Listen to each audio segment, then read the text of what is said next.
Dear students, आज हम discuss करेंगे कि हम किसी पॉइंट ग्रुप के लिए मैट्रिक्स रिप्रेजेंटेशन कैसे फॉर्म कर सकते हैं। अब सबसे पहले तो यही देखें कि मैट्रिक्स रिप्रेजेंटेशन होती क्या है।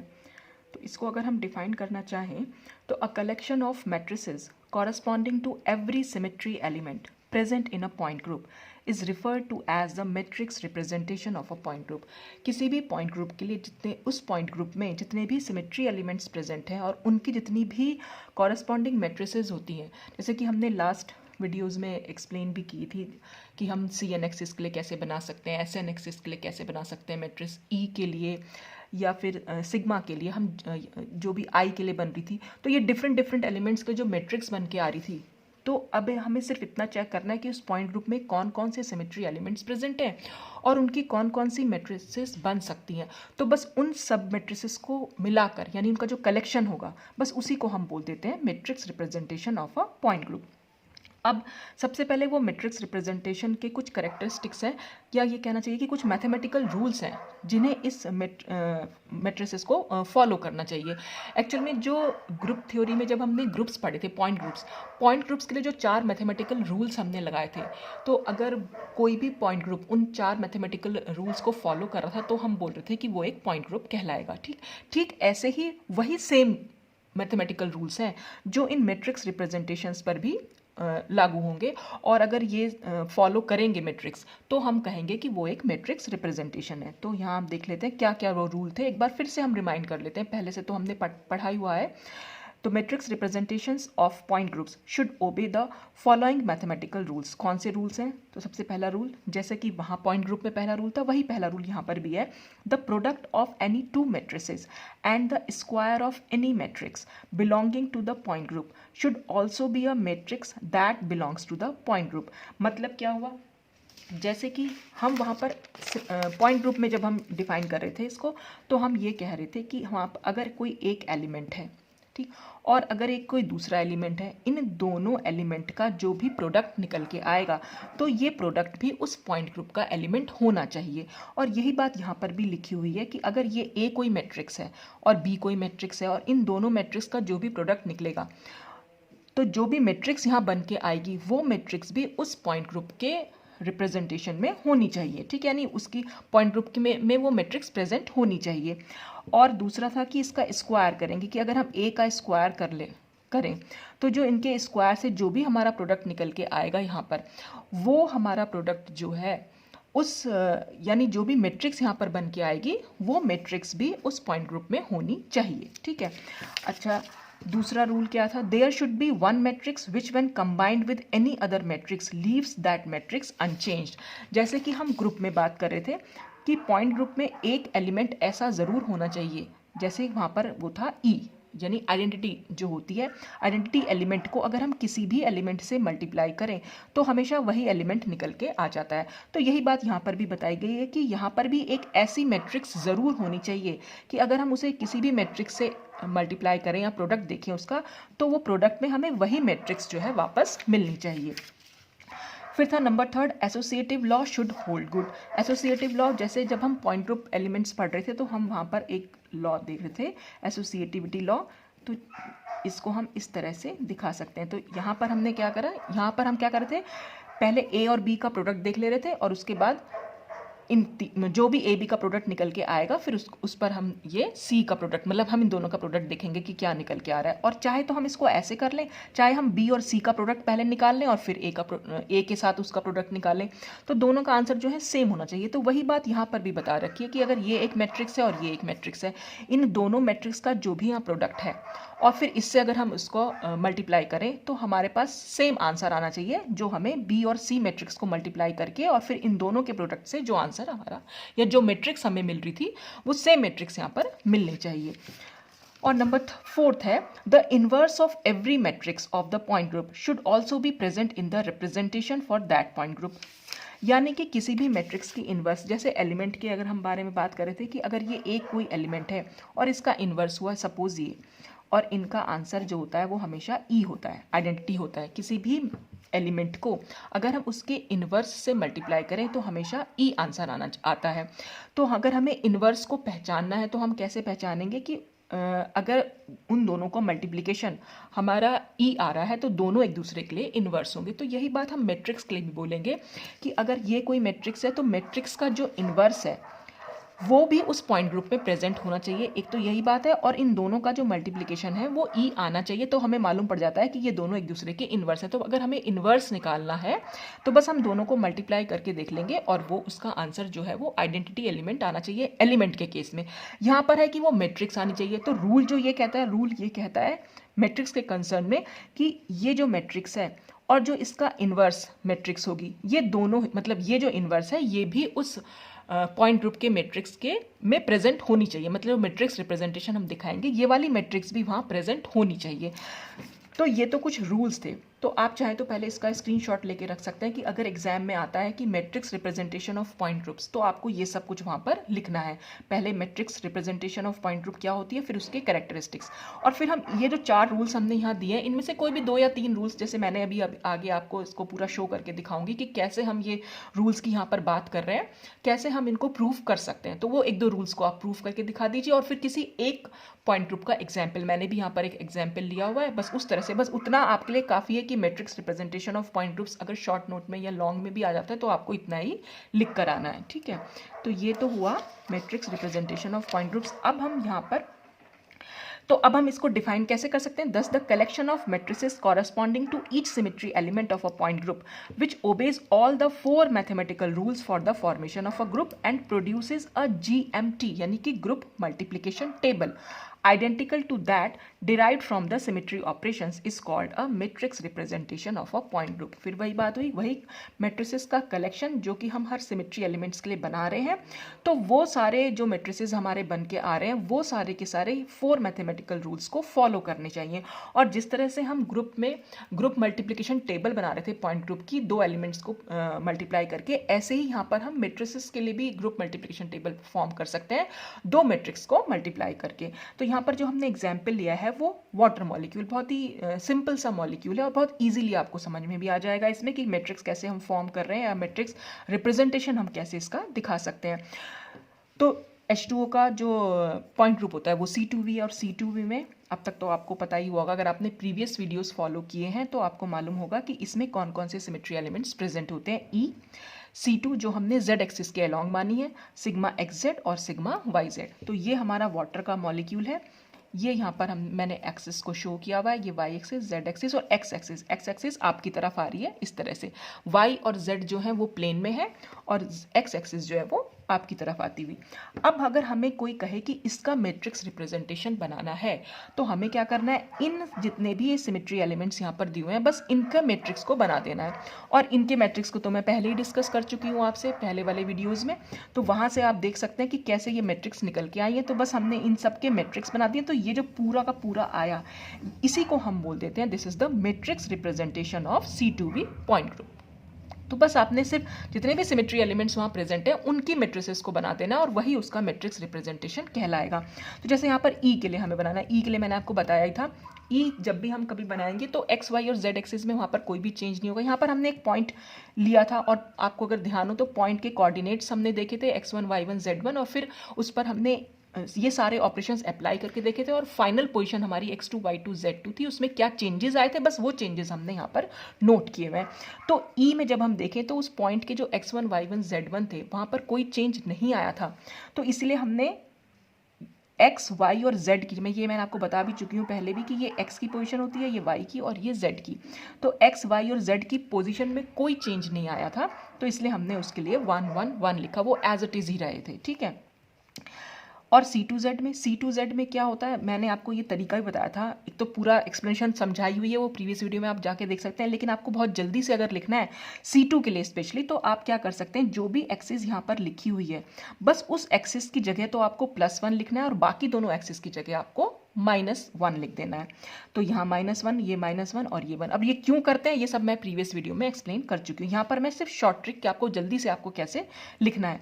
सिग्मा एक्स जेड के लिए जो भी यहाँ पर लिखा होता है उसके लिए आपको +1 लिखना है, और जो नहीं लिखी हुई है उसके लिए आपको -1। तो एक्स और जेड की प्लेस पर, ये एक्स का प्लेस है 1, ये जेड का प्लेस है 1, ये वाई का प्लेस, तो यहाँ पर -1। ये वाई जेड है तो वाई और जेड की जगह पे आपको 1 लिखना है और एस की जगह पर -1 लिखना है। तो ये हो गया हमारा matrix representation of C2V point group. ठीक है, अब हम देखेंगे कि जो हमने मैथमेटिकल रूल्स यहाँ पर लिखे अभी 4 डिस्कस किए, तो उसमें से कुछ रूल्स को हम देखेंगे कि ये कैसे फॉलो कर रहे हैं। तो आप चाहें तो इसका भी स्क्रीनशॉट ले सकते हैं। तो some of the important properties of a group can be verified with the help of these matrices. कौन कौन सी प्रॉपर्टीज को हम एक्सप्लेन कर सकते हैं वो हम अभी आगे देखते हैं। तो सबसे पहले हमारा प्रोडक्ट एंड स्क्वायर रूल निकल के आता है।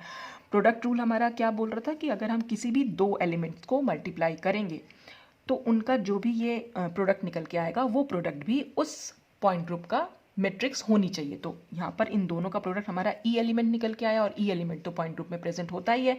एलिमेंट प्रेजेंट है तो उसकी मैट्रिक्स भी प्रेजेंट होगी, तो मैट्रिक्स भी, और कैसे हम दिखा सकते हैं वो हमने यहाँ पर शो कर दिया है। और ये स्क्वायर रूल को भी फॉलो कर रहा है। देखिए यहाँ पर इसका C2Z को ही अगर हम C2Z से मल्टीप्लाई करें तो ये एक तरह से इसका स्क्वायर ही हो गया। ठीक है, तो और जब ये स्क्वायर रूल को फॉलो कर रहा है, जो हमारा आंसर आया, तो हम ये ई अगर हमारा आंसर आया तो हम ये कह सकते हैं कि ये दोनों एक दूसरे की इन्वर्स हैं। तो C2Z का ही इन्वर्स होता है। तो अभी तो हम देखते हैं कि मैट्रिक्स प्रोडक्ट मैट्रिक्स रिप्रेजेंटेशन हमारी ई के बराबर आ रही है कि नहीं। तो C2Z का हमने बना दिया एक मैट्रिक्स, फिर दूसरा भी हम C2Z का, क्योंकि हमें 2 C2Z मैट्रिक्सेस को आपस में मल्टीप्लाई करना है। और मैंने मल्टीप्लिकेशन आपको 3 × 3 वाली मैट्रिक्स का बताया रखा है कि कैसे करते हैं। जब मैंने SN एक्सिस के मैट्रिक्स बनाना बताया था तब मैंने आपको बताया था। फिर से एक बार मैं थोड़ा सा समझा देती हूँ कि जब भी हम 2 मैट्रिक्स को, जब 3 × 3 टाइप वाली मैट्रिक्स हो या स्क्वायर मैट्रिक्स हो, जब हम उसको मल्टीप्लाई करते हैं तो हमेशा ये देखिए, ये तो रो है, ये फर्स्ट रो हो गई, ये सेकंड रो, ये थर्ड रो, और ये होते हैं कॉलम, ये फर्स्ट कॉलम, ये सेकंड कॉलम, ये थर्ड कॉलम।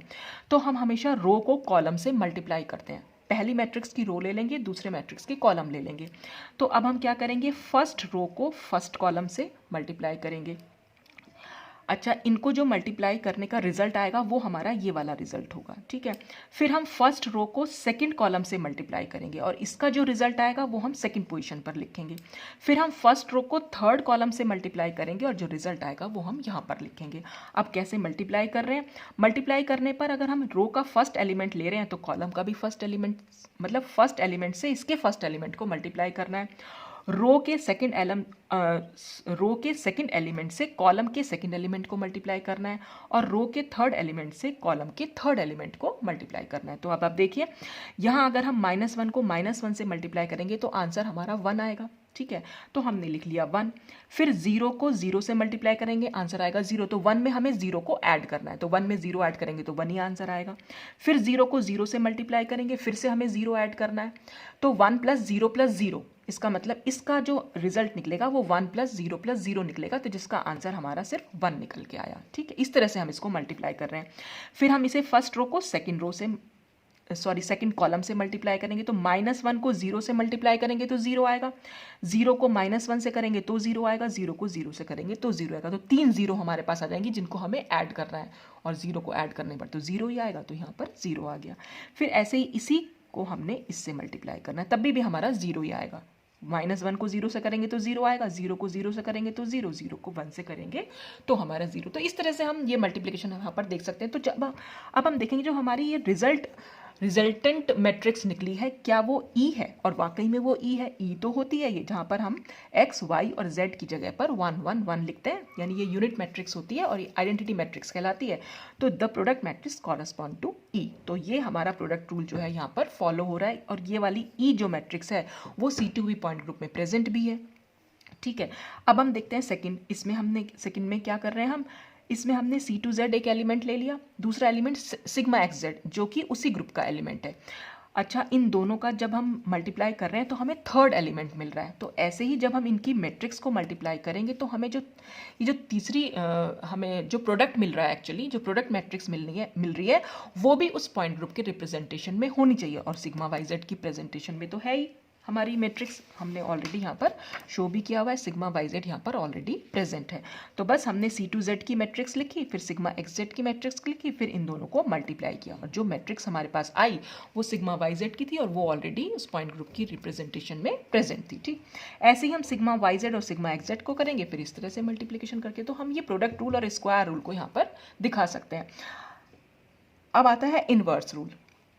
इनवर्स रूल में क्या था, एंड अब हमें पहले तो पता होना चाहिए कि इनवर्स बनाना है। हम क्या कर रहे थे, इन दोनों का मल्टीप्लिकेशन से हमें ई मिल रहा था, तो हमें मालूम पड़ गया C2Z और C2Z एक दूसरे के इनवर्स हैं। तो हम यहाँ तो आराम से C2Z की भी बना देंगे और फिर दोबारा से C2Z की बना देंगे, इनवर्स रूल हमारा आ जाएगा। मतलब हमें मालूम पड़ जाएगा कि ये हमारी इनवर्स मैट्रिक्स बन गई है। लेकिन एक्चुअल में अगर हमें इनवर्स मैट्रिक्स बनानी पड़े तब हम कैसे बना सकते हैं, जैसे अभी हम आगे वाले एग्जाम्पल में देखेंगे भी। तो inverse matrix of an orthogonal matrix, orthogonal matrix जब हम कोऑर्डिनेट सिस्टम XYZ लेते हैं तो उस मैट्रिक्स को, जितनी भी ये मैट्रिक्स बन के आई है, ये सब ऑर्थोगोनल मैट्रिक्स बनी है। तो इसका जो इनवर्स हम निकालते हैं तो वो कैसे करते हैं कि ऑब्टेन्ड बाय चेंजिंग और transposing the rose into column and column into रोज। यानी कि अगर हमें सपोज ये एक मैट्रिक्स है, अगर हमें इसका इनवर्स बनाना है तो जो इसकी रो है हम दूसरे मैट्रिक्स का कॉलम बनाएंगे, फिर सेकंड रो है उसका सेकंड कॉलम बनेगा, इसकी थर्ड रो उसका थर्ड कॉलम बन जाएगा, तो वो हमारी इनवर्स मैट्रिक्स बन जाएगी। तो उसको हम इनवर्स या फिर हम ट्रांसपोज मैट्रिक्स बोल देते हैं ओरिजिनल मैट्रिक्स की। अब कैसे बनाते हैं ये हम अभी देख लेते हैं। तो यहाँ पर हम देखेंगे कि इनवर्स रूल भी हमारा फॉलो होकर आ रहा है। तो देखिए, अगर हमें सपोज C2Z की इनवर्स मैट्रिक्स बनानी है तो हमने क्या करा, ये जो मैंने दिखा रखा है ग्रीन डॉट से, ये हमारी रो थी, हमने इसको कॉलम बना देना है। कॉलम कैसे बनाएंगे, -1, यहाँ -1 लिखा, फिर 0 है तो सेकंड एलिमेंट बन जाएगा इस ग्रुप का, सॉरी मैट्रिक्स का। फिर ये थर्ड एलिमेंट हम इसको थर्ड इस पोजीशन पे लिख देंगे, यानी कि रो से हमने यहाँ पर एक कॉलम बना लिया। फिर हमारा ये सेकंड रो आई, सेकंड रो से हम सेकंड कॉलम बनाएंगे, तो 0 को 0 लिखा, फिर -1 को -1 और 0 से, मतलब जो चीज़ हमारी रो में लिखी है उसे हमें कॉलम में लिखना है और जो एलिमेंट जहाँ लिखा है उस एलिमेंट को उसी पोजिशन पर लिखना है। रो का फर्स्ट एलिमेंट जो है कॉलम का फर्स्ट एलिमेंट होगा, रो का जो सेकंड एलिमेंट है इस कॉलम का सेकंड एलिमेंट होगा, इस रो का जो थर्ड एलिमेंट है वो इस कॉलम का थर्ड एलिमेंट होगा। फिर ऐसे ही हम इसको भी लिख देंगे, 0 0 1 है तो हमें 0 0 1 लिख देना है। तो रो से हमें कॉलम हो या कॉलम की रो बनानी हो तो हमारा वो इन्वर्स निकल के आता है, तो हमने यहाँ पर रो से कॉलम बना दिए। तो अगर आप देखें ये वाली मैट्रिक्स और ये वाली मैट्रिक्स दोनों ही सेम है, अगर आप देखें तो दोनों ही सेम है, तो इसका मतलब ये भी एक C2Z मैट्रिक्स है। तो हम यहाँ ये कह सकते हैं, यहाँ से हमें ये मालूम पड़ गया कि C2Z का जो इन्वर्स मैट्रिक्स होती है वो भी C2Z मैट्रिक्स ही होती है।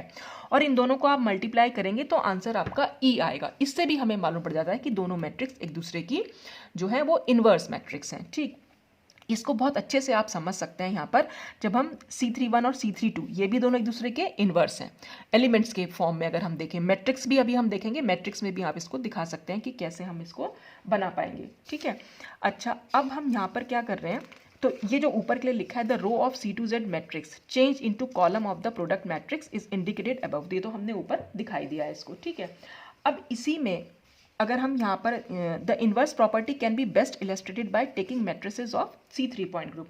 तो अगर हम C3 पॉइंट ग्रुप में क्या क्या प्रेजेंट होगा, एक E प्रेजेंट होगा, C31 और C32 दो ऑपरेशंस होते हैं इसके, तो दोनों ऑपरेशंस हम यहाँ पर लिख सकते हैं इजीली। ठीक है, अब हमने C31 की जो है मैट्रिक्स को लिखा। अब C31 की जो मैट्रिक्स है वो हम कैसे लिख सकते हैं, ये मैंने आपको पिछली वीडियो में समझाया हुआ भी था कि हमें सिर्फ कॉस थीटा और साइन थीटा की वैल्यू यहाँ पर पता होनी चाहिए, तो फिर हम वहाँ पर सारी मैट्रिक्स को जो है वो लिख सकते हैं। तो C31 के लिए जो हमारी मैट्रिक्स निकल के आएगी वो मैंने यहाँ पर लिखी हुई है। तो ये आपकी एक्चुअल में हम जो लिखते हैं वो क्या हो जाएगी, जो C31 के लिए नॉर्मली, देखिए मैं आपको लिख के दिखा देती हूँ, जो हमारी CN के लिए हम लिखते हैं नॉर्मल, CN के लिए हम लिखते हैं कॉस थीटा, फिर हम लिखेंगे साइन थीटा और फिर लिखेंगे 0, यहाँ आ जाएगी माइनस साइन थीटा, ये हो जाएगा कॉस थीटा, ये हो जाएगा 0 और ये हो जाएगी 0 0 1। ठीक है, बस आपको यहाँ पर थीटा की वैल्यू जो है वो पुट करनी है, ये मैंने लास्ट वीडियो में बताया भी था। क्योंकि हम C3 एक्सिस ले रहे हैं तो इसका मतलब हम यहाँ cos 120, ये भी 120, ये भी 120 और ये भी 120, तो इन cos 120 sin 120 इनकी वैल्यूज़ जो हैं वो हमने यहाँ पर रख दी। और ये वैल्यूज़ भी मैंने आपको लास्ट वीडियो में समझा दी थी कि कैसे हम वैल्यूज़ को याद कर सकते हैं, तरीका भी बताया था और वैल्यूज़ भी बता दी थी। तो ये cos 120 की वैल्यू होगी, ये sin 120 की वैल्यू है। तो इस तरह से ये वैल्यूज़ लिखी आई हैं। अब ये तो थी C31 के बारे में। अगर हमें C32 लिखने, इन्वर्स हमें मालूम पड़ भी गया है, और अगर हमें इसका इन्वर्स बनाना है, मान लीजिए हमें नहीं समझ में आ रहा कि इन्वर्स क्या है, तो हम इसका इन्वर्स बना सकते हैं अपने आप से। कैसे? हम क्या करेंगे, बस इस रो को इस कॉलम में चेंज कर देंगे। तो रो का फर्स्ट एलिमेंट -1/2 है, तो कॉलम का फर्स्ट एलिमेंट -1/2 हो जाएगा। इसका सेकंड एलिमेंट 3/2 है, तो कॉलम का 3/2 √3/2 हो जाएगा। फिर इसका 0 है तो 0 हो गया। फिर जो सेकंड रो है तो हम सेकंड कॉलम बना लेंगे, -√3/2 को ऊपर लिखा, -1/2 को नीचे, फिर 0 को फिर नीचे, फिर इसको 0 0 1 को हमने इस तरह से बना लिया। तो ये इसकी इन्वर्स मैट्रिक्स बन गई। और अगर आप देखें तो ये एक्चुअल में C32 के इक्वल निकलेगी। कैसे निकलेगी? C32 का मतलब क्या हुआ, यानी कि C3 एक्सिस को हमने 2 बार अप्लाई किया, और 2 बार अप्लाई करने का मतलब पहली बार हमने 120 अप्लाई किया और दूसरी बार भी हमने 120 अप्लाई किया, यानी कुल मिलाकर हमने 240 अप्लाई किया। तो आप अगर देखें तो cos 240 की वैल्यू यहाँ रखेंगे, फिर sin 240 की वैल्यू, तो ये जब वैल्यूज आप रख के देखेंगे तो आंसर आपके पास यही निकल के आएगा। तो हमें मालूम पड़ जाता है कि C31 और C32 दोनों ही एक दूसरे की इन्वर्स मैट्रिक्स हैं। तो since C32 is the inverse of C31, the product matrix obtained by changing the rows of C32 into columns correspond to C32। ठीक है, तो ये हम rows of C32 into columns correspond to C32, ये शायद मुझे लग रहा है मेरे को C31 लिखना चाहिए था, यहाँ पर कुछ गड़बड़ कर दी है क्या मैंने? तो मतलब हमने क्या करना है, बस इसके जो हमारे वो निकल के आए थे, जो यहाँ पर रो के जो एलिमेंट थे, बस हमें उसे कॉलम के एलिमेंट्स में चेंज कर देना है। तो यहाँ पर हमने जो ये मैट्रिक्स के हमने कुछ रूल्स थे जो फॉलो किए यहाँ पर, किस किस तरह से फॉलो हो सकते हैं, तो वो आप यहाँ पर देख सकते हैं। अब इसके बाद हमें क्या देखना है, हमने मैट्रिक्स का रिप्रेजेंटेशन जैसे मैंने आपको दिखाया, ये था हमारा। ठीक है, अब चाहे तो पहले इसका स्क्रीनशॉट लेके रख सकते हैं, तो स्क्रीनशॉट ले लीजिए, आपके लिए थोड़ा इजी रहेगा। तो अगर आपके पास आता है कि matrix representation of a point group, तो आप वो इसको इस तरह से लिख सकते हैं। ठीक है, और अगर ये आ जाए कि भाई इसका कोई एग्जाम्पल, तो एग्जाम्पल के तौर पे मैंने आपको C2V के बारे में बता ही दिया है। अच्छा, और C2V के बारे में बताने के बाद यहाँ पर ये पूरा का पूरा आपके जो ये 3-4 पेजेस थे, ये पूरा मैट्रिक्स रिप्रेजेंटेशन हो जाएगा। अब मैं जो आपको यहाँ समझाना चाहती थी कि ये जो हमने यहाँ पर ये लिए थे, ये मैट्रिक्स रिप्रेजेंटेशन हमने इसके लिए बनाई थी C2V पॉइंट ग्रुप के लिए। तो किसी भी पॉइंट ग्रुप के लिए ऐसे हम कितनी मैट्रिक्स बना सकते हैं, क्वेश्चन है ये, कितनी मैट्रिसेस यहाँ पर फॉर्म हो सकती है? तो आंसर होगा कि हम बहुत सारी मैट्रिसेस बना सकते हैं। अब वो कैसे बना सकते हैं, ये तो हमारा सिर्फ एक रिप्रेजेंटेशन थी, ऐसी बहुत सारी रिप्रेजेंटेशन हम बना सकते हैं। बस हमें ये डिसाइड करना पड़ेगा, और ये हमारे ऊपर, हमारी स्किल के ऊपर है कि हम कौन से बेसिस को यहाँ पर चूज करते हैं। जैसे कि जो हमने ये वाली बनाई, आपके पास मैट्रिक्स थी, यहाँ पर हमने कार्टेशियन कोऑर्डिनेट सिस्टम को जो है यूज़ किया, और कार्टेशियन कोऑर्डिनेट सिस्टम को जब हम यूज़ करके जो भी हम मैट्रिक्स बनाते हैं वो हमारी ऑर्थोगोनल मैट्रिक्स कहलाती है। तो ये ऑर्थोगोनल मैट्रिक्स थी। यहाँ पर हमने क्या करा था, C2 को जो है हमने Z एक्सिस के अलोंग माना था। अगर आप C2 को Y एक्सिस के अलोंग मानेंगे तो आपको क्या मिलेगा, एक डिफरेंट सेट ऑफ मैट्रिसेस मिल जाएगा। अगर आप C2 को X एक्सिस के अलोंग मानेंगे तो फिर आपको एक और डिफरेंट सेट मैट्रिसेस मिल जाएगा। ठीक है ना, क्योंकि अगर आप जैसे यहाँ पे C2Y करेंगे तो आपको क्या करना पड़ेगा, Y की जगह पे +1 करना पड़ेगा, और ये दोनों पोजीशन जो है वो -1 हो जाएंगी। ठीक है ना, तो ऐसे ही सिग्मा X ये भी चेंज हो जाएंगे, सिग्मा भी उसी हिसाब से चेंज हो जाएंगे, तो आपकी मैट्रिक्स रिप्रेजेंटेशन एकदम चेंज हो जाएगी। तो एक डिफरेंट सेट मिल जाएगा मैट्रिसेस का, सिर्फ आपने C2 को चेंज कर दिया। आपने एक बार Z एक्सिस के अलोंग ले लिया, या आप अगर उसको X एक्सिस के अलोंग लेना चाहिए, वो आपके ऊपर डिपेंड कर रहा है कि आपने C2 को क्या माना है। ठीक है, तो डिफरेंट सेट ऑफ मैट्रिसेस मिल जाएंगे। हालांकि जितनी भी ये रिप्रेजेंटेशन होंगी वो सबके सब इक्वलेंट रिप्रेजेंटेशन कहलाएंगी। ठीक है, अच्छा, और अगर कोई पूछे कि भाई इनका इस मैट्रिक्स का ऑर्डर क्या है, इन या मैट्रिक्स रिप्रेजेंटेशन क्या ऑर्डर निकल के आए, तो रोज इनटू कॉलम वो उसका ऑर्डर होता है। तो यहाँ पर 3x3 मैट्रिक्स हमारी ये 3 रोज थी और 3 ही हमारे कॉलम थे, तो ये 3x3 ऑर्डर हो गया। या अगर कोई पूछे कि डायमेंशन, ऑर्डर और डायमेंशंस का मतलब एक ही होता है मैट्रिक्स में। तो अगर कॉलम का नंबर या रो का नंबर कॉलम के इक्वल है, तो जो नंबर होता है बस वो नंबर उसकी डायमेंशन हो जाती है। तो यहाँ पर क्योंकि 3 रो और 3 कॉलम है, तो यहाँ पर ये हम कह सकते हैं कि ये 3 डायमेंशनल मैट्रिक्स है। ठीक है, तो ठीक ऐसे ही ये तो हमारी 3 डायमेंशनल थी, ऐसे ही हम 6 डायमेंशनल मैट्रिक्स भी बना सकते हैं। अब वो 6 डायमेंशनल मैट्रिक्स कैसे बन सकती है, देख उसके लिए हमें क्या करना पड़ेगा, उसके लिए हमने सपोज जैसे हमारा ये हमने वाटर का मॉलिक्यूल था, ये H ये H, ठीक है, ये इसका H1 ये H2, ये हमारी Z एक्सिस जा रही थी, ठीक है, जिसके अलॉन्ग हमने अपनी C2 मानी है। और अगर मैं यहाँ एक्सिस बनाऊँ तो ये Z एक्सिस, ये Y एक्सिस और ये हमारी हो गई X एक्सिस, ठीक।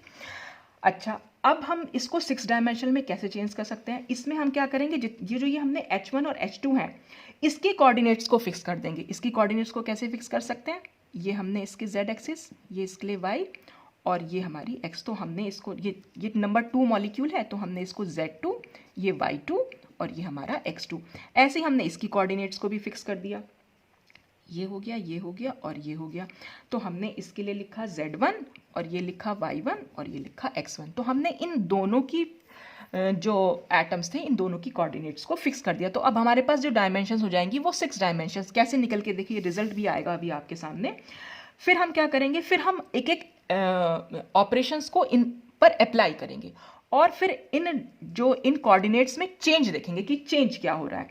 तो अब अगर हमें चेंज देखना है, सपोज हमने क्या करा, अब ये x पहले हम यहाँ लिख लेते हैं x1 y1 z1 x2 y2 z2। Suppose हमने इस पर C2 Z अप्लाई करी, सपोज, ठीक है।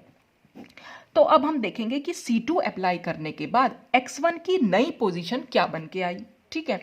और वही हमें यहाँ पर लिखना है कि C2 Z अप्लाई करने पर हम यही तो करते पहले भी, जब हम पोजीशन किसी पॉइंट के लिए जब हम मान रहे थे तो पॉइंट के जो इनिशियल कोऑर्डिनेट्स थे फिर जो उनके फाइनल कोऑर्डिनेट्स हुए वो क्या रिजल्ट आया, बस वही तो वही हम यहाँ पर भी कर रहे हैं कि ये जो हमारे इनिशियल कोऑर्डिनेट्स हैं इनमें अब फाइनली क्या चेंज आएगा, बस हमें वो देखना है। अब सबसे पहले हम x1 की बात करते हैं। x1 कौन सा है, ये अब देख लेते हैं। यहाँ मॉलिक्यूल की हेल्प से मैं आपको बता दे रही हूँ, ये हमारा मॉलिक्यूल, ठीक है, ये ऑक्सीजन एटम होगा, ये दोनों हाइड्रोजन एटम हुए।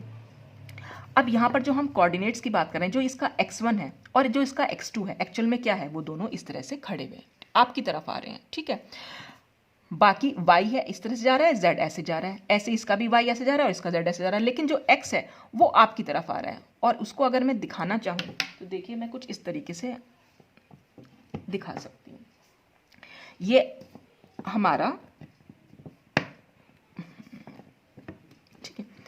ये हमारा H1 है और ये हमारा H2 है। तो ऐसे जो ये खड़ा हुआ दिखा रखा है आपकी साइड, ये x1 है इसका, ठीक है, और ये इसका x2 है, ठीक।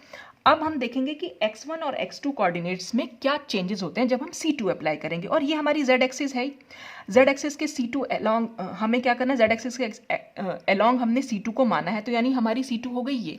इसके अलोंग हमें इसे रोटेट कराना है, तो जब हम इसके अलोंग इसे रोटेट कराएंगे तो मॉलिक्यूल कुछ ऐसे हो जाएगा, ठीक है। यानी क्या होगा, H1 जो है वो H2 की जगह पहुंचेगा और H2 जो है वो H1 की जगह पहुंचेगा, ठीक। और कोऑर्डिनेट्स में क्या चेंज हुआ, देखिए फिर से देखिए, ये था x1, अब सिर्फ x1 पे ध्यान दीजिए। यहां पर ये क्या है, ये x2 है, तो इसके नीचे क्या हो जाएगा, वो -x2 हो जाएगा। ये तो आपको डायमेंशंस के बारे में पता ही होगा कि अगर ऊपर x एक्सिस है तो नीचे की साइड जो है वो -x1 है। इधर अगर y1 है तो इधर की साइड -y2 हो जाएगा, और अगर इधर z1 है तो नीचे की साइड -z1 हो जाएगा। मतलब ठीक उल्टी पोजीशन जब होती है वो माइनस वाली होती है, ठीक है। तो हमारी ये कोऑर्डिनेट्स थे x1, ये था x2, ठीक। और अब देखिए नीचे की साइड जो जा रहा है वो हमारा है -x2, क्योंकि ऊपर की साइड +x2 है तो नीचे की साइड -x2 है। जब हमने इसको रोटेट किया तो जो हमारा यहाँ x1 था अब वो कहाँ पहुँच गया, वो नीचे की साइड पहुँच गया है, यानी कि वो -x2 वाली प्लेस पर पहुँच गया है। ये बात समझ में आई ना आपको कि ये हमारे x1 कोऑर्डिनेट था, ये हमारा x2 था, लेकिन जैसे ही हमने C2 ऐसे, क्योंकि C2 हमारी ऐसे इसके अलोंग ही तो रोटेट करेंगे, जब हम इसके अलोंग रोटेट कर रहे हैं तो एटम्स अपनी पोजीशन बदल रहे हैं और कोऑर्डिनेट्स भी चेंज हो जा रहे हैं। ये -x2 हो गया है, और जो हमारा ये वाला था यानी जो हमारा x2 था वो कहाँ पहुँच गया है, वो -x1 पहुँच गया है, ठीक है ना। तो अब हम क्या लिखेंगे, x1 की जगह पर हम, क्योंकि x1 का फाइनल पोजीशन क्या हो गई, वो -x2 हो गई, और x2 की फाइनल पोजीशन क्या हो गई, वो -x1 हो गई। अच्छा, अब ऐसे ही हम क्या समझ सकते हैं y1 के लिए। देखिए y1 के लिए क्या चेंजेस होगा, देखिए y1 को वैसे मैं यहाँ चिपका नहीं सकती हूँ ऐसे, क्योंकि इसमें कुछ है नहीं इस तरह से लगाने का, पर आप देखिए y1 क्या होगा, इसका भी ऐसे ही जा रहा है इधर की साइड, और इसका भी ऐसे ही जा रहा है, यानी ये जो जा रहा है वो y2 है। अब आप ऐसे देख लीजिए, ये जो इधर की साइड गया है, ये जो ऐसे गया है ये है y2, ठीक है, और जो इधर गया है वो है -y2। अच्छा, इधर जो गया है वो y1 है और जो इधर गया है वो -y1 है। ठीक, अब मैंने क्या करा, फिर से C2 अप्लाई करी। जब मैं C2 अप्लाई करूंगी तो क्या हो जाएगा, यानी ये वाली जो पोजीशन है, अब आप इसको देखिएगा ऐसे, थोड़ा सा मैं लगा के देख ले रही हूँ इसको ऐसे, और जब मैं इसको ऐसे चेंज करूंगी तो ये कुछ ऐसे आ जाएगा, यानी ये इधर की साइड आ जाएगा। और क्या चीज़ इधर की साइड आई है, मेरा +y1, वो किधर की साइड आया, इधर की साइड, यानी कि -y2 बन गया है। वो देखा आपने, ये हमारा था +y1, ये लिखा हुआ है ना मैंने यहाँ पर, +y1 था ये। ठीक है, इस तरह से था। और जब मैंने इस पर C2 अप्लाई की तो ये ऐसे हो गया, यानी इधर आ गया, और जब इधर आया तो ये -y2 बन गया है। तो अब हम लिख सकते हैं कि y1 जो है हमारा वो -y2 बन गया है। ठीक, और ऐसे ही जो हमारा y2 था, देखिए y2 था इधर की साइड, ये ऐसे। ठीक है, और जब मैंने इसको घुमाया तो ये ऐसे आ गया, यानी किस पोजीशन पर आ गया, इधर की साइड आया। ये देखिए इधर की साइड, ये ऐसे था, और ये वीडियो में आपको शायद दिखाई दे रहा हो, ये इधर की साइड आया है। मतलब आप सीधा समझिएगा, बिल्कुल सीधा आया है, तो ये सीधा, यानी -y1 बन गया है। तो हम इस y2 की जगह हम -y1 लिख सकते हैं। ठीक, अच्छा, और अगर हम z1 की बात करें तो z1 तो क्या है, दोनों का ऐसे, देखिए एक का z1 अगर मैं दिखाऊं, ये z1 को हम कुछ इस तरीके से, हालांकि ये बिल्कुल सीधा तो नहीं है, थोड़ा टेढ़ा जा रहा है, लेकिन अब आप इसको सीधा ही समझिएगा। ये हमारा H2 मॉलिक्यूल है, ये आप समझ लीजिएगा ये सीधी लाइन है। ठीक है, अच्छा, अगर मैं घुमा रही हूँ इसमें तो कोई चेंज हो रहा है, Z1 Z2 की जगह पे, Z2 Z1 की जगह पे, बस इसको आप टेढ़ा मत समझ के सीधी लाइन समझिएगा, बस ये सीधा W बन रहा है। ठीक, तो ये इस तरह से, तो Z1 Z2 की जगह पे जा रहा है और Z2 Z1 की जगह पे आ रहा है, बस इतना चेंज हो रहा है। तो Z1 के आगे हम Z2 लिखेंगे, और Z2 हमने यहाँ लिखा था, Z2 के आगे हम Z1 लिखेंगे। ये Z2 है, यहाँ से हटा दीजिए। आई होप कि ये मैं समझाने में कामयाब रही होंगी, कि आप थोड़ा सा कोऑर्डिनेट्स के बारे में अगर आपको, और आप अपने आप से भी इमेजिन करके देखिएगा इसको, और खुद से करके देखिएगा हाथ में अपना मॉडल कुछ भी बनाकर, तो आपको ज़्यादा अच्छे से समझ में आएगा कि ये कोऑर्डिनेट्स कैसे चेंज हो रहे हैं। तो ये हमारे पास रिजल्ट आ गया। अब इस रिजल्ट को हम मैट्रिक्स के फॉर्म में कैसे लिखेंगे, तो मैट्रिक्स के फॉर्म में लिखने के लिए हम क्या करेंगे कि यहाँ हमने लिखे x1 y1 z1, फिर x2 y2 और z2। ठीक है, ऐसे ही हम यहाँ पर भी लिख देंगे x1 y1 z1 x2 y2 और z2। तो हमने देखना है कि x1 में क्या हो गया है, वो -x2 में चेंज हो गया है। तो जब x1 -x2 में चेंज हुआ तो हम यहाँ ढूंढेंगे कि x2 कहाँ लिखा हुआ है, तो ये था x2।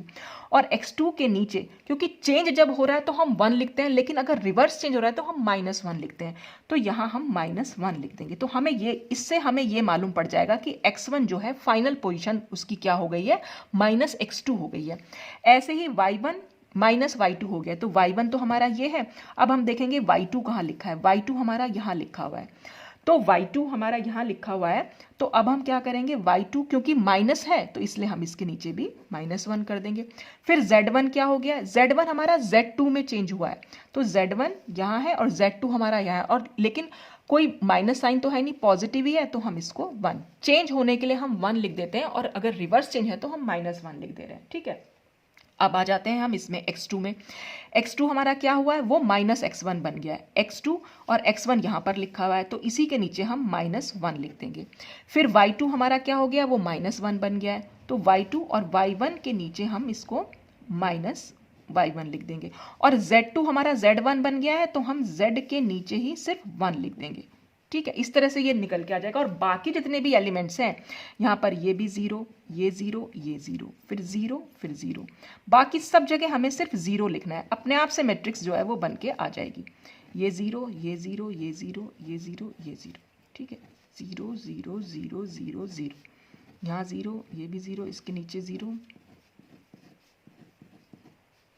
सॉरी ये यहाँ। ठीक है, तो ये वाली जो हमारी मैट्रिक्स बन के आई, ये इसको हम कहेंगे कि ये C2Z के लिए 6 × 6 ऑर्डर की मैट्रिक्स बन के आई, या 6 डायमेंशंस की मैट्रिक्स बन के आई। इससे पहले जो हमने देखी थी वो हमारी 3 डायमेंशंस की थी।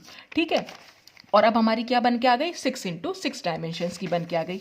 इसी को आप 9 × 9 डायमेंशंस भी बना सकते हैं। कैसे, अगर हम यहाँ ऑक्सीजन के भी कोऑर्डिनेट्स को फिक्स कर दें, ऑक्सीजन के कोऑर्डिनेट्स को अगर हम Z3 लिख दें, यहाँ पर Y3 लिख दें, और ये x3 लिख दें, तो यहाँ पर चेंज, अब हमारे पास टोटल कितनी डायमेंशन हो जाएंगी, 9 डायमेंशन हो जाएंगी। तो 9 डायमेंशंस का रिजल्ट भी आपका 9 × 9 वाली मैट्रिक्स बनेगी। तो इस तरह से हम मैट्रिक्स को जो रिप्रेजेंट कर सकते हैं, एक ही मैट्रिक्स के हम बहुत सारे रिप्रेजेंटेशन बना सकते हैं। बस डिपेंड ये करता है कि आपने बेसिस क्या लिए हैं। पहले हमने 3 डायमेंशन बेसिस लिए थे, फिर हमने 6 डायमेंशन लिए, फिर हमने 9 डायमेंशन लिए। ऐसे ही आप क्या कर सकते हैं, कुछ वेक्टर्स होते हैं उनको भी बेसिस बना सकते हैं। जैसे ट्रांसलेशनल वेक्टर्स होता है, पोजीशन वेक्टर हो गया, रोटेशन वेक्टर हो गया, बॉन्ड वेक्टर हो गया, तो इनको बेसिस बनाकर हम डिफरेंट डिफरेंट मैट्रिक्स जो हैं वो बना सकते हैं। तो अब वो डिफरेंट मैट्रिक्स कैसे बन सकते हैं वो तो हम नेक्स्ट वीडियो में डिस्कस करेंगे। तो आज के लिए तो बस इतना ही, सिर्फ इतना आपको समझाना चाह रही थी कि मैट्रिक्स रिप्रेजेंटेशन किसी भी मॉलिक्यूल के या किसी भी पर्टिकुलर पॉइंट ग्रुप के लिए आप एक से ज्यादा बना सकते हैं। बस ये आपकी सोच पर डिपेंड करता है कि आपने किस चीज को बेसिस लिया है। बेसिस अगर आप चेंज कर देंगे तो मैट्रिक्स भी चेंज हो जाएगी, ठीक है। तो इस तरह से आप डिफरेंट सेट ऑफ मैट्रिक्स यहाँ पर बना के ला सकते हैं। तो बाकी का जो वेक्टर्स हम बेसिस लेंगे वो हम नेक्स्ट वीडियो में डिस्कस करेंगे। तो आज के लिए बस इतना ही। Thanks for watching.